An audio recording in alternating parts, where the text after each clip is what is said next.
Is this it? Is a poor lad. That is one sensational try. 3 in a row, the Saints. The three-peat is achieved. An 8th grand final win for the Red Devils.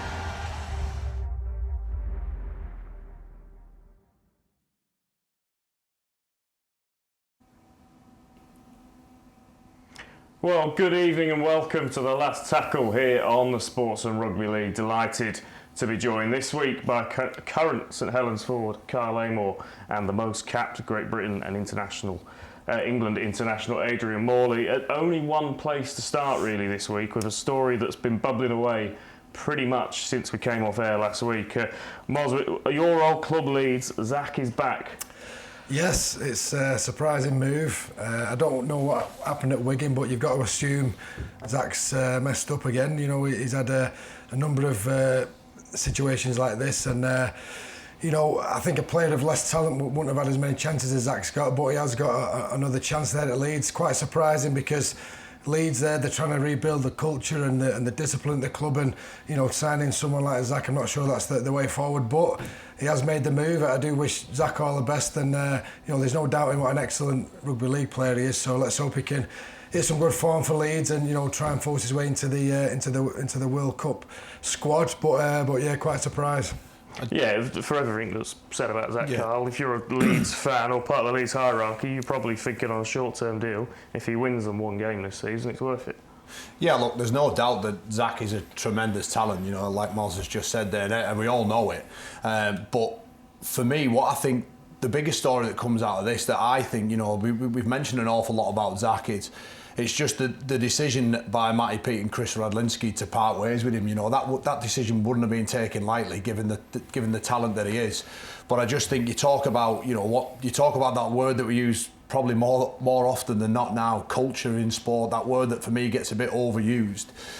You've got one side who are really driving it by Wigan, who have decided that they're going to put this team first before any player, and that sends out an almighty message to the rest of their team that, look, if you're not doing it the Wigan way, or whichever team, you know, decides to do things like this in the future, if they're going to put their players first before an individual, then for me that sends out an almighty message to the rest of them, and that's how you drive a culture, you know, making big decisions and showing everybody, not just, you know, one player, but showing the rest of the 30-man squad what it means to be at that club. So, you know, Wigan have made that move and made that decision. Only time will tell whether it's right or not, but certainly from the noises coming out of the Wigan camp and then what they're wanting to do going forward, I think it's a quite a smart move. It's going to be an interesting one just to see how this unfolds across the season. We've spoken about Leeds so much more this year for reasons that we weren't really expecting to. Rohan Smith, you obviously know his uncle pretty well. When that appointment was made, do you think it's a shrewd one from Leeds? Yeah, I think, you know, Gary throughout his tenure as the boss at Leeds Rhinos tends to make smart moves when it comes to coaches, and he comes from a fantastic pedigree of coaches. You know, Brian Smith's son, who was a tremendous coach, Tony Smith's nephew. So and he has had a lot of experience coaching in Australia and England as well. So I think it's you know, very astute move. But you know, they've still got the rest of the season to crack on with, and you know, when he comes over, I'm sure he will try and change the culture and try and get the boys fired in, and yeah, I'm sure he will. Carl, you had a busy weekend. I watched you on my telly on Friday night, and then I listened to you on my telly on Sunday afternoon. But just talk to us about Friday, because obviously you were, fair to say, the elder statesman in that St Helens team. Yes. The result didn't go your way, but to see so many players making debuts and so many young players coming through, it must have been quite an exciting evening. Oh yeah, without doubt. You know, I was saying to Moz just before we started the show that on the way over I was a bit apprehensive of how it may have the evening may have unfolded. I was thinking it could have gone one or two ways, but you know, I'll go back to that word culture. What we showed there is our young kids have bought into every single thing that we're about. You know, I thought that was evident in bucket loads by, you know, there was a period of time in the game where, you know, Castleford had an awful lot of ball on our line in the first half, and we just kept turning them away.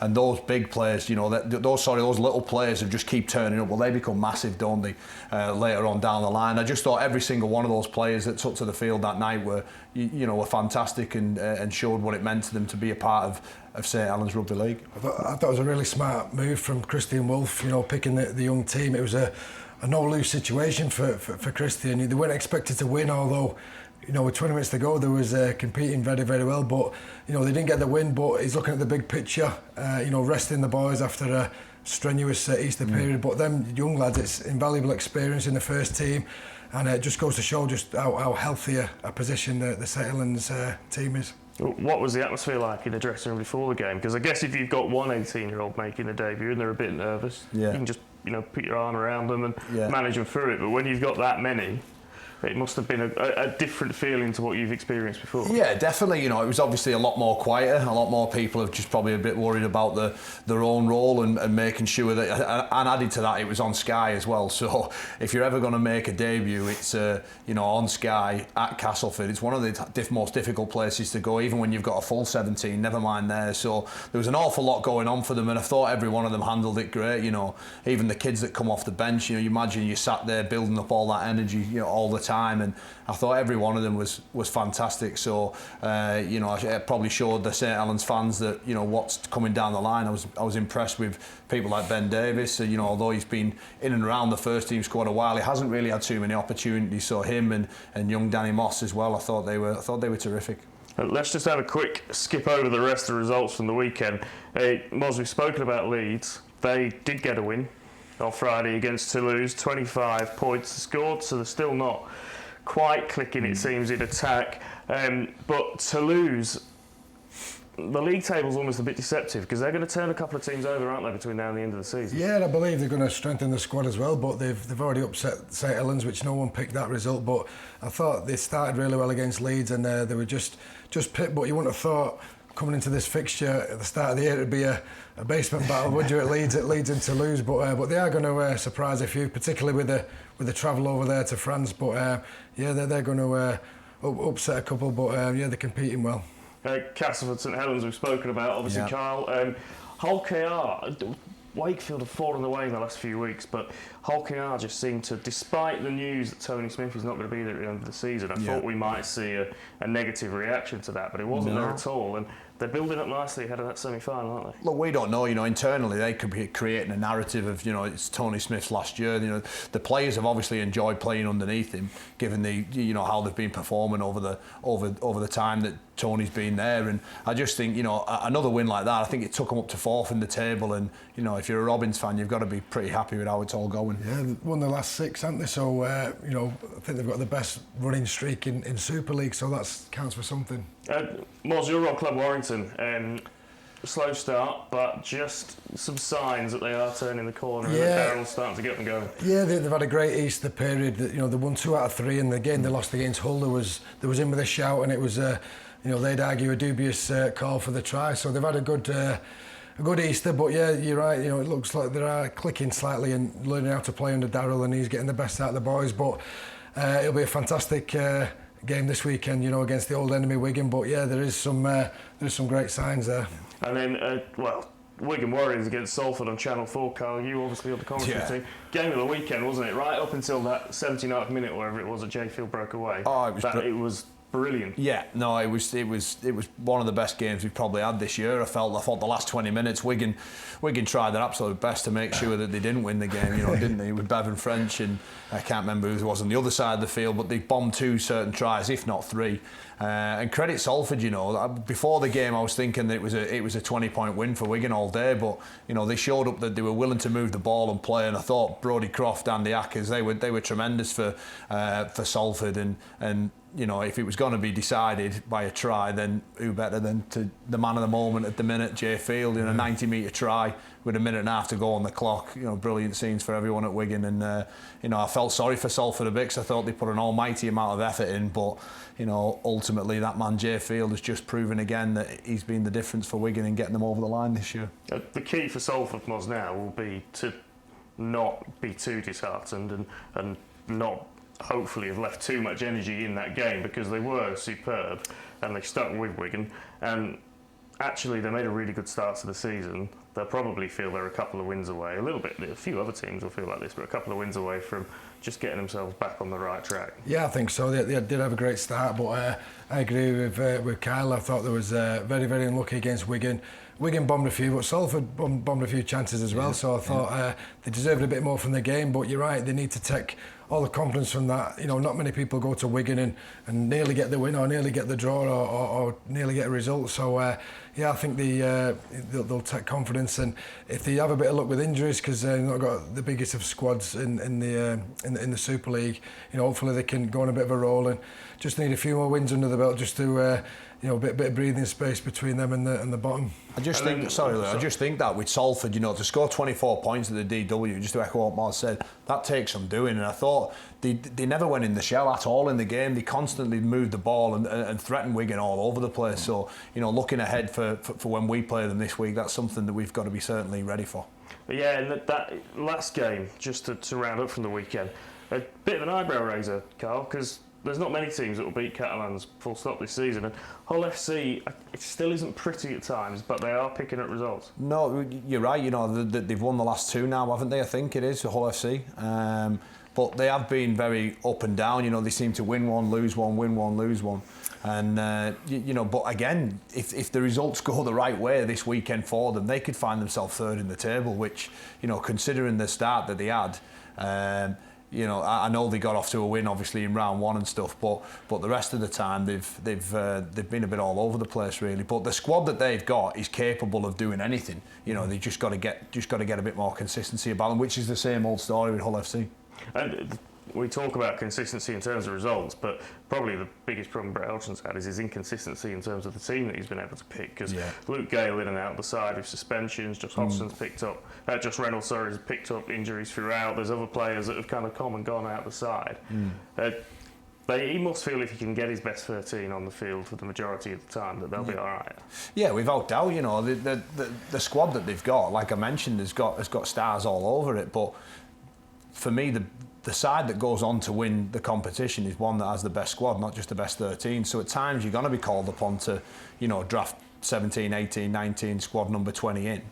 And the idea is that you don't get a drop off in intensity or quality, I suppose. And, you know, so perhaps that's the challenge, that his deeper squad, when they do come in, they've got to perform to the levels that's required at Hull FC. Well, we've just been speaking about the Salford Red Devils, obviously coming up short in an absolute thriller on Sunday against Wigan, but plenty of positives for Salford and Paul Rowley and his team. One of those, Callum Watkins, back in the starting lineup for the first time in nearly a year. Great to see him back, and he will be a player that's got one eye on that World Cup at the end of the year, so he's got a big season ahead of him if he is to get a place in that squad. We sat down with him before the season, and just to get to know him a little bit better. So, do you remember the first game you attended as a kid? Yeah, it was, I think it was in 1995. I went to Salford, I went to the Willows. A team that I grew up watching. My dad used to take me and my brother there, so can't particularly remember who they were playing, but I remember the first couple of games. It was only a couple of games in, and then we watched them play Wigan in the cup. They beat them in the cup, which was a big shock because Wigan were winning the cup every year. So around about that time. Do you remember much about your professional debut? Yeah, we played at Headingley for Leeds. It was a Challenge Cup game against Celtic Crusaders at the time. It was quite a massive thing. I only just turned 17, so it was quite early in my time as a professional. So just took it with both hands and enjoyed the moment, enjoyed the day. It was probably, you know, a real dream come true, something that I've been working for most of my life. Favourite player growing up? Favourite player I loved watching was Jason Robinson. It was probably the first kind of player that I used to watch all the time. I wanted to emulate him a little bit and tried to base his game really off mine as well. So just his speed and his footwork, and scored loads of tries. So made it exciting, and what he brought in terms of that Rugby League, and obviously Rugby Union as well. Favourite player now? Favourite player now? Say Nathan Cleary. I think he's a top quality player. You know, the younger players down in in Australia are fantastic, but we've got some really good young players coming through in England as well. But I think he's the shining example of a player that's on top of his game at the minute at such a young age. Favourite stadium you played at apart from your home grounds? I'd probably say Auckland. We played the Tonga in the semi-final of the World Cup, and not necessarily the stadium, it was just the whole atmosphere. I think, there's been many situations where we played in big games with the crowd, and the atmosphere is fantastic. But the atmosphere was probably the best that I've ever played in. Could alley any of your teammates, but it was just the Tongan crowd that was absolutely fantastic. What do you reckon you'd be if you weren't a rugby league player? What job would you have? No idea. Probably, I always think I'd have definitely gone to uni. I'd definitely, obviously I went to college just before I became a full-time player, but I'd probably progressed with my studies and everything. But after that, probably something to do with sports anyway, just some kind of coaching or PE teacher or something like that. Just do something that is fun, but also helping others as well. That's always something that I've always wanted to do. Yeah, great to see Callum back starting at the weekend. He's had a horrendous few years of injury, so hopefully now he can put all that behind him. Moz, we touched on it earlier. What is the consensus on your former club, Salford, at the moment? Struggling, but they have got a bit of a buffer there because they have had a few wins. But I'll go back to the performance last week. I thought it was fantastic against Wigan, who are one of the powerhouses of Super League. But Callum, we've just seen then he's world class when he's fit. So Salford have not got that many world class players in their squad. So if we can get Callum fit, it'll be great for Salford, but also great for hopefully England at the end of the year. And he's actually from Trafford, Callum, but we'll have him as a Salfordian. So he's a local lad. But yeah, I just think the way Salford are going, they can take a lot of confidence from that win against Wigan, and if they can keep the squad healthy, I think they can upset a few people. But I think realistically, if they can finish mid-table, I think they'll be happy with that. Christian, have you on a little bit of a coaching assignment on Sunday when you're doing that commentary? Because obviously they're up next for you boys. Yeah, no. He'll leave all that to him, really. But no, I thought people like Watkins. You mentioned there that he's had a horrendous time. Well, he's come back and played the last two games in the back row, and I felt he's been quite threatening there. We all know what he can do out wide, but the work that he did inside. And there was one play in particular where he got his arm free and give it to Morgan Escare, and that just shows the threat that he had. It got called forward, but that was for me was a big game changer in that game. Had that pass had stuck, well, we'd all be sat here raving about Callum Watkins with a player that potentially won them the game. But he's a tremendous talent, and he's had it a bit tough, hasn't he, since he's left Leeds. It hasn't quite got going for him, and hopefully, like Moz says, from now on in, he can keep carrying on with the form that he showed over the last two games, and more importantly for England, get ready for a World Cup campaign as well. Yeah, I'm sure Sean Wayne will be pleased to see him back. He'll be pleased to see him play in a couple of positions as well, because obviously that gives him another string to his bow. Moz, it's interesting in the World Cup year, isn't it? We had this conversation a lot last year, and the World Cup never happened. But players, they all say it's not, but is it in the back of their minds about getting England selection in October? Definitely. I mean, when I first started playing internationally, that was always at the back of my mind. If I play well for my club, it's going to result in me playing for my country at the end of the year, which is the best experience in the world. So everyone wants to play for England. Everyone wants to play for England in a World Cup on home soil. So yeah, I think the line, if they say that they're not thinking about the World Cup. So I think all the possibles and probables will be hopefully putting their hand up over the next few weeks, saying to Sean Wayne, I'm available, give me a shot. So it's interesting to see all the players available, and just who Sean Wayne will pick. It's going to be interesting. Are you throwing your hat in the ring for Ireland again, Carl? I'll have to wait and see. I've got to try and get through this year now. I'll be 35 next month, so it's one of them for me. I just wait and see how the body feels, and we'll go from there. Yeah, it's going to be an interesting narrative throughout the season. Players playing for places in World Cup squads, of course. And we'll have every angle covered right here on the Sportsman Rugby League. Don't miss a thing from the new home of Rugby League online. Follow the Sportsman on social media. And follow their YouTube channel for exclusive content.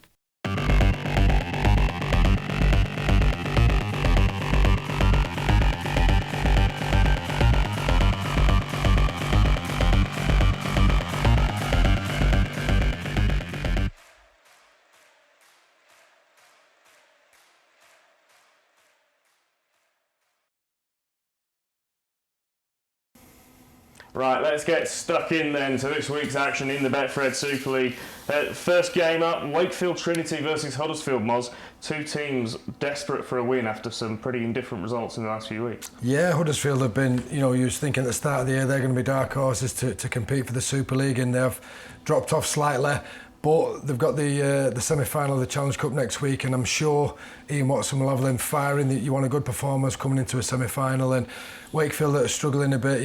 They had a couple of sprightly wins, but I think Huddersfield will take this one just because they had a disappointing Easter period, and the semi-final's coming up. So I think Ian Watson is a very astute coach. He'll get them boys fired up.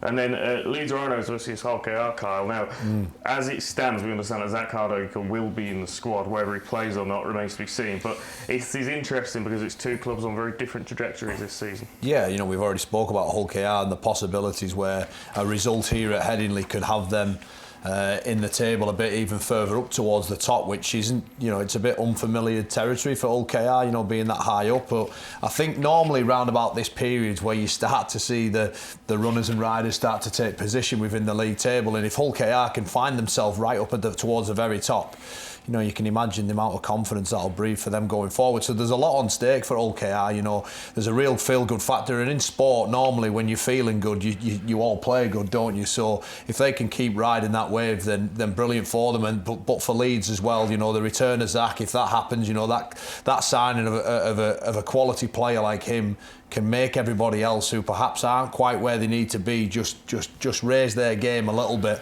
And who knows, because the talent, again, Leeds Rhinos is a squad that I had them down at the start of the year. When you look through their roster, right throughout their squad, I really thought that they were going to be right up at, you would almost think that the two sides would have been reversed. You'd have fancied Hardaker down the bottom and the Rhinos up at the top. But, if they can get a reaction and a response at home to Headingley off the back of a home win last week, who knows what'll happen. But I think Hardaker will fancy that and win that one.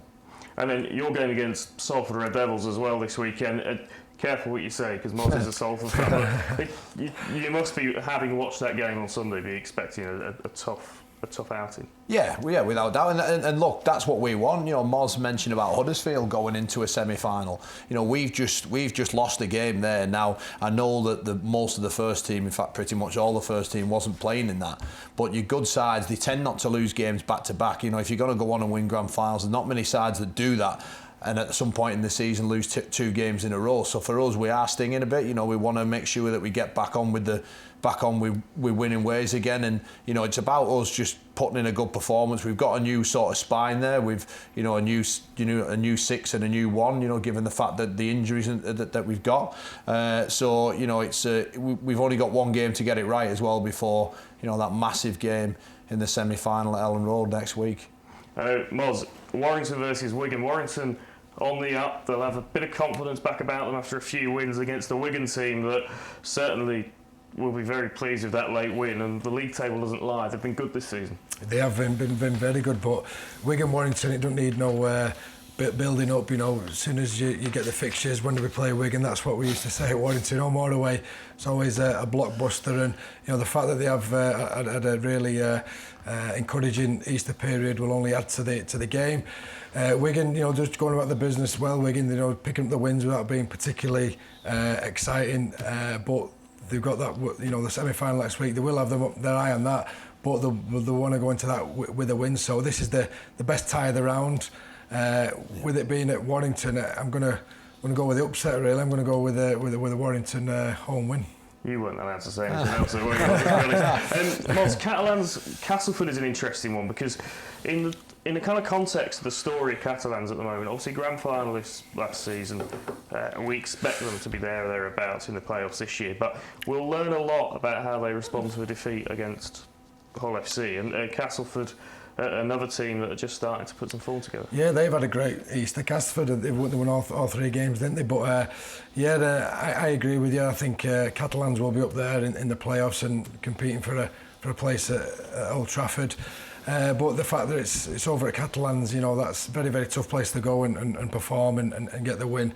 So I think Catalans, but I think they've been winning, but I don't think they've been hitting the stripes as much as they possibly can. I think there's a lot more to come from Catalans, and I think we'll see an improvement. And if they want to be challenging for these for the big one. I think they're going to have to improve, and I think they will. Hull FC Toulouse, Carl. We keep saying that Toulouse are going to pick a few teams off this year, on top of that one win that they already have against you guys. But this feels like it could be one of them, because Hull FC, we know they have those consistency issues. They've had a couple of good wins. It just looks very much like a banana skin. Well, yeah, I agree. It could be a banana skin. I don't think it will be mine. I think Hull FC have sort of, that you talk about when you start winning games, and you look who the teams who they've beat. They've beaten Warrington, they've beaten Catalan, so they've beaten some really good sides there. And for me, I think they'll make it 3 in a row, especially at home. I think if Toulouse are going to get anyone, I think it has to be over their place. I think just through that experience that we had, we were off that day. I have to admit that, but take nothing away from Toulouse. I thought they were incredible, and the atmosphere that's around the ground, the team and the players obviously feed off that, and it was a great win by them that day. But I just can't see them turning too many teams over, coming all the way over here. Not in the first year of Super League. There's a lot that you've got to get right on the day, and a lot of these players aren't used to flying in and out every other week, I don't think, at this level. So I just think Hull FC will have too much. Yeah, 6 more absolute belters on the menu this week. I think it's a really good fixture list this round. As Moz alluded to, Warrington, Wigan, probably the tie of the round. That should be an absolute cracker. Now, tonight, just after we come off air, there is the latest instalment of the RFL's monthly disciplinary update. It's called the Sin Bin. It's where they go through and explain some of the contentious decisions from the last few weeks. It's available on all their channels from 7 p.m, and we've got a clip from it now. The expert, you actually did chat that one, Roger, didn't you? I sat on that last week. Right, I did. How on earth do you sort all that, all the evidence? I mean, because I'm presuming there wasn't any physical evidence, as Paul just alluded to there. Elliot Minicella's finger was not showing signs of having bite marks from Brad Fash's teeth. So how on earth do you sort out whether you find someone guilty or not guilty here? How on earth do you come to a conclusion? Well, I suppose this comes down to what colloquially often people call a word-on-word case, because Paul's right. When you look at the video, you see his hand in the area of Fash's mouth as the tackle is being made. You don't actually see the finger in the mouth. Right. So nothing on the video to support biting. Similarly, although he showed his hand to the referee and the touch judge, there was no mark there either. And yet his reaction immediately during the tackle, he did actually, just as he brought his hand back and thought he was bitten, he did actually hit him on the back of the head. I don't know if you picked that up. Yes. But then to the feet, and he hits him again, and that's what draws the referee's attention to him. And that's when he says, look, he's bitten my finger. Right. So in the end, it boils down to the two of them saying diametrically opposed things. Yes. Now, Paul mentioned lying. Well, when you approach that sort of instance in a setting, you have to ask yourselves these questions. First of all, when you've got these two diametrically opposed pieces of evidence, is one of them purposefully being untruthful with you? And they both came over. They both gave live evidence to us, and they both came over genuinely and in an honest and reasonable way. And one point about that tackle, it was a fairly unremarkable tackle in midfield. It didn't have any sort of precursor that might make you think, well, Fash was badly inclined towards him. So there was one factor. But they both came over very well. And you couldn't really ever say, nobody could, that one or other was purposely being untruthful. So where does that leave you? Well, it leaves you in the position that one or other of them must be mistaken. Yeah. And when you're judging it, you've got to judge it in this way. You've got to ask yourselves whether the compliance manager has proved the charge. It's not for somebody charged with this sort of offence to come along and prove that he didn't do it. It has to be proved he did do it. Yeah, that's the Sin Bin from the RFL, full episode available on their channels from 7 o'clock tonight. Moz coming out in cold sweats, seeing members of the disciplinary panel again. A few flashbacks for you there. A few flashbacks, yeah. It was part of my career, unfortunately. But I think it's great, they're explaining, why they make the decisions, and just gives people a bit more of an understanding. And obviously there's been a crackdown on illegal play, and quite rightly so. So there's a lot of fans and coaches and players, even they don't understand it. So it's great that they get to explain it. And Carl, great for us as supporters to get that transparency. But as players, I guess that you've kind of been through that in a bit more in depth, and you've had explanations of what they're looking for. And Yeah, well, we all got told. You remember, if we go cast our minds back maybe a month or so ago, when the crackdowns were, they were for everything, weren't they? Any kind of penalty was then deemed a yellow card and so on, and it got to a place where it was starting to affect and spoil the game, for players, fans, and all stakeholders really. But now they've kind of gone back on it a little bit now and used a bit of common sense, and while still protecting the players, so we had all that explained to us. But I just think it's great now that fans alike can start to, understand the little tiny intricacies around why people have been banned and what for, and explaining that the past record, increases the ban, and so it just makes it all a bit more clear and for everybody to understand and take the frustration out of it all. A few more bits to pick up on before we finish. We'll start off in the Betfred Championship. Two teams, Widnes and Bradford, have both moved their coaches on, John Keir and Simon Finnegan respectively. Carl, you're obviously involved in the championship coverage on Premier, and just goes to show what a tough and brutal league that is this year. Yeah, it is.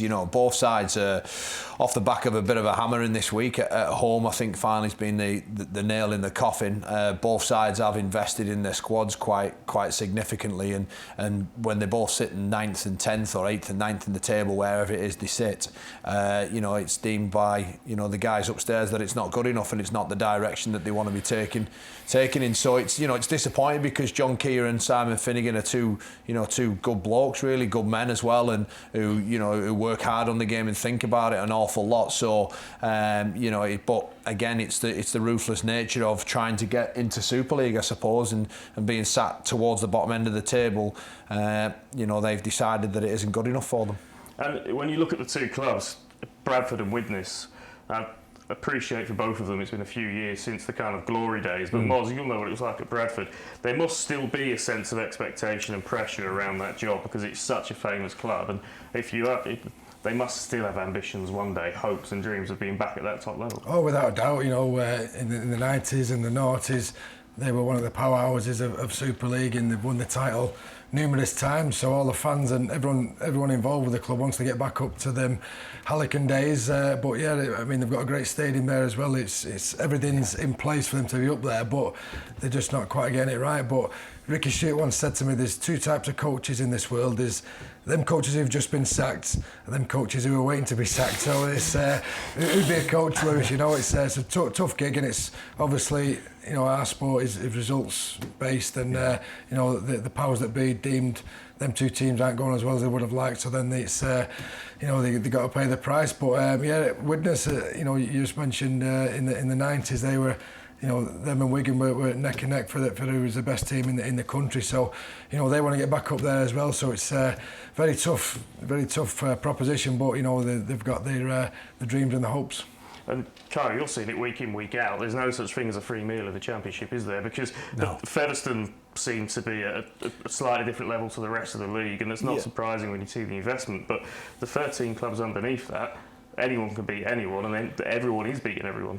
Yeah, it's an absolute dogfight from there on down, isn't it? I think you can throw Lee into that bracket as well, Lewis. I think Lee have invested heavily and certainly have got a good squad, and it'll be interesting when those two sides meet again down the line. Obviously, last time they did, Featherstone came out on top that day in that real mud bath, if you remember. But it'll be interesting to see how them two go. But for the rest of them, you're right. It's anyone's game on the day, really. So it's so important that you try and stay away from the drop there, because once you start dropping out of Super League, as we've seen across most sports in elite sports, it's very, very difficult to then claw your way back. So there's clubs on the up there in the Championship, and there's clubs that need to and have to avoid the drop. So, and it's quite congested as well down in that sort of midway table down the bottom.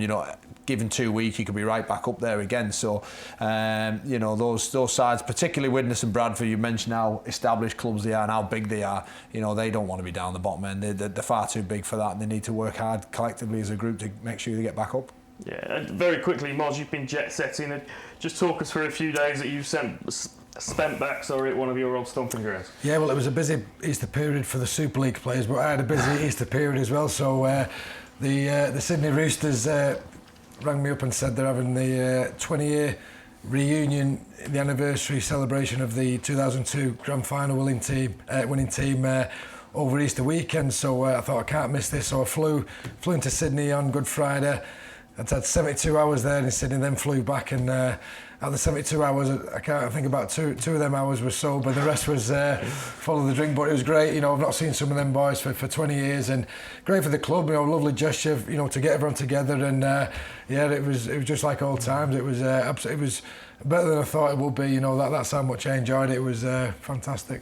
And Kyle, when you look back on your career in 10, 20 years' time, you're going to have some pretty special memories as well. And it is, I guess, I mean, I'm not a former player, but I guess it is those kind of friendships and camaraderies that you never lose.